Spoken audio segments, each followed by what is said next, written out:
હું વિપુલ કુમાર મગનભાઈ દુધાત, સદસ્ય જિલ્લા પંચાયત અમરેલી.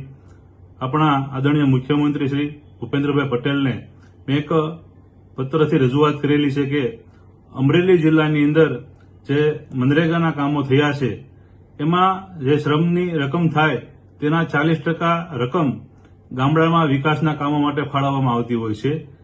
જે અમરેલી જિલ્લાની અંદર 2021 થી 2024ની વચ્ચે જે કામો થયા છે તેમાં અમુક તાલુકાની અંદર અને એના અમુક ગામડાઓની અંદર આ કામો ફાળવવામાં આવેલા છે અને જે કામો નીતિ નિયમો ને નેવે મૂકી અને ફક્ત બિલ બનાવવા માટે કરવામાં આવ્યા હોય તેવી લોકચર્ચા છે અને તેમાં 7 થી 8 કરોડનું કૌભાંડ થયું હોય અને ભ્રષ્ટાચાર થયું હોય તેવી લોકચર્ચા છે.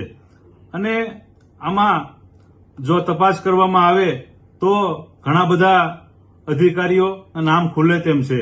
તો માન્ય ભૂપેન્દ્રભાઈ પટેલ પાસે મારી એટલી જ માંગણી કે આઈપીએસ હસમુખભાઈ પટેલ સાહેબની અધ્યક્ષતામાં એક તપાસ કમિટી રચી આમાં સત્ય લાવવાનો પ્રયાસ કરવો જોઈએ અને જે અધિકારીઓ સામેલ છે તેને નિયમોનુસાર કાર્યવાહી થવી જોઈએ.